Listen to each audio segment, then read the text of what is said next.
having been oriented on the bridging leadership, it speaks about how you will solve problems, difficult problems, and also how to make decision-making process in solving social divides. Which I think, sabi ko, it's different. Professor Gabino gave me some challenges that if you are a real leader, you should drive your organizations where it has never been before. That word really catches me in a sense that being a leader is not only leading few people, because during those times I led battalions. It's about leading others towards something, towards where you want them to become in the future.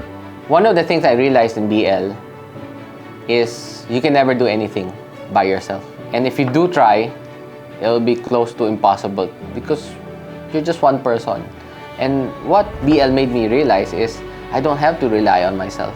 I have BL fellows. I have people who have the same values. I have people who also want to do good. And all I need to do is bring them together. And that is actually what BL taught me. I was really passionate on trying to change the status quo kung saan man ako nagtatrabaho. But nakaka-overwhelm, hindi ko alam kung paano ba ako magsisimula, ano ba yung mga core values na pinapahalagahan ko during that time. So, that experience coming to FBLP2 or being part of the FBLP2 really give me that focus kung ano ba talaga yung mga values na pinapahalagahan ko, ano ba yung mga problema na gusto ko talagang pagtuunan ng pansin in my career, especially as a police officer, and more importantly, yung ownership ko as an individual. I thought it is as simple as that. But actually, no, it really runs through our core. The framework of the BL, first assignment that we had was to sense it. Where are we now and how are we going to look into the social divides that we have in our society? Of course, bridging leadership is about realizing that you cannot be alone, that you need people to understand with you the situation and to also co-own what your advocacy or advocacies are. First day pa lang ng experience ko is talagang parang feeling ko ang bigat at dami palang problema na pwede nating gawan ng paraan na mas-solve natin.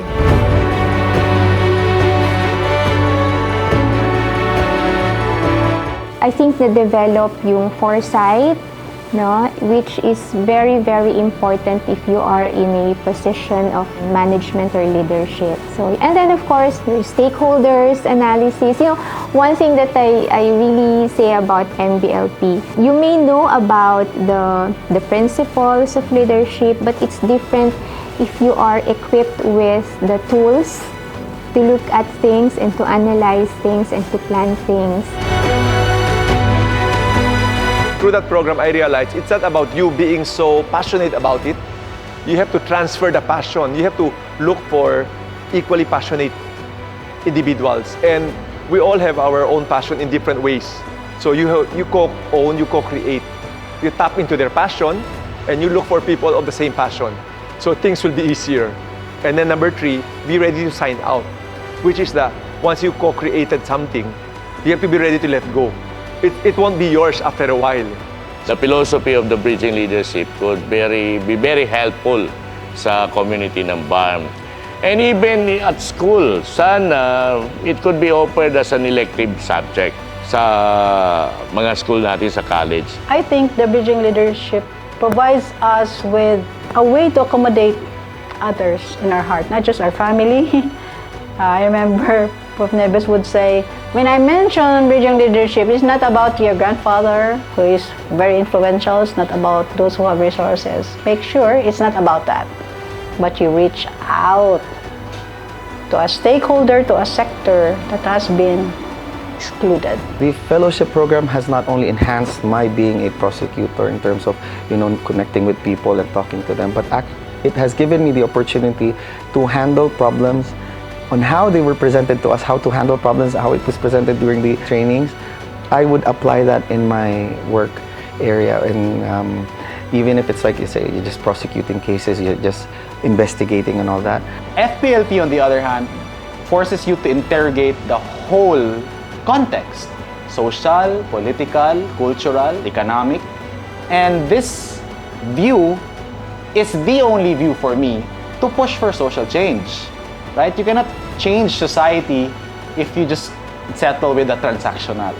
So FBLP, well, in my profession, encourages lawyers to be more mindful of their position in society, the ability to actually influence, right? To build institutions, shape laws. First, it's an honor to become a fellow ng Bridging Leadership. When I was still young sa service, hindi naman that young, in the middle ng service, I saw yung mga seniors ko. They were doing good, but hindi ko alam na fellow sila until such time a group called Balay Mindanao told me about this Bridging Leadership thing.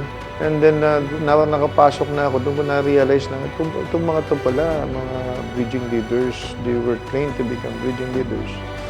And then, yun nga, bigla na rin nagkaroon ako ng opportunity. So, I think being aligned with them is an honor. But at the same time, after learning the course, after learning the concept, nag-connect siya dun sa system namin, nag-connect siya dun sa advocacy ko. Peace advocate din ako I believe kailangan tapusin ito, bansa lang natin ito, isang bansa lang ito And then Bridging Leadership helped me come up with a new style, a new strategy, a new technique on how to do that. Bridging Leadership Framework made me realize that I had to learn more, that I have to be more immersed to the community and to deep dive on the realities of the society. The fellowship is definitely not a walk in the park, but it's a great investment. So much emphasis on it being a great investment. For the longest time, I am really not foreign or new to youth leadership, to development work. I've been doing it, but it was only in FBLP that what I've been doing for the longest time was reinforced, was labeled na ganito pala yung tawag sa ginagawa ko already. Bridging leadership pala siya. Actually, pag minsan nag-i-scan ako ini-scan ko yung ano ba talaga yung iba kong natutunan doon sa bridging leader. Nakikita ko yung constant na pag-uusap, mas makadiscover kayo ng bagong kaalaman. At saka yung hinggil sa kanilang kultura at tradisyon, mas mapalalim pala siya. Kasi sabihin nila, back to basic tayo. Dahil yung iba na disconnect na, iba na yung paniniwala nila. So sabi ko, sige, paano natin i-enhance yung naka-disconnect? Pwede ba natin kunin ulit yung mga idea nila? It was able to provide me opportunities to have fellowships with the previous fellows of the program, to learn more from narratives, not just here in the country, but also from our institutions outside of the country on how they integrate, how they use and adopt Bridging Leadership Framework to their own advocacy works. No? Hindi kanila ihindihan basta kay babae ka o lalaki ka. Wala yun sa, wala sa gender, yung pagiging community worker. Kasi maganda yung plano mo para sa kanila, tatanggapin ka nila. Ang importante lang doon na-realize ko, maintindihan nila kung ano yung gusto mong gawin.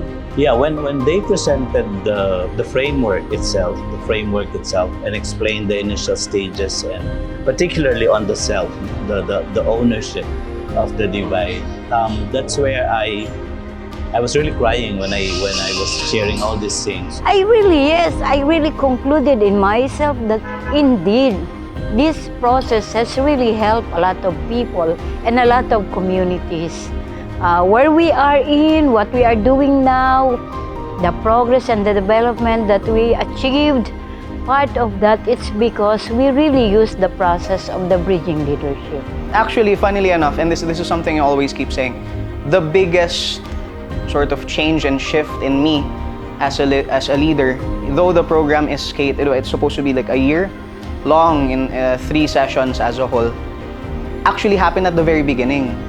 Because as soon as Prof. Tim and Prof. Manny started introducing this, not just yung step-by-step or strategic aspects of leadership, but the overall philosophy change in leadership was more when they introduced the idea that a leader does not come up with the solutions. The benefit of the program is not just in the application to bridge societal divides, but really on how it impacted to you deeply. No? And I think that's a very good balance right now. Like, if I was interviewed maybe 10 years ago, I would not have shared this one. No? But right now, after maturing for the last 15 years after the program was introduced, I thought societal divides is also as equally as powerful as finding peace and stability in your personal life, no? Because you're able to apply all these things.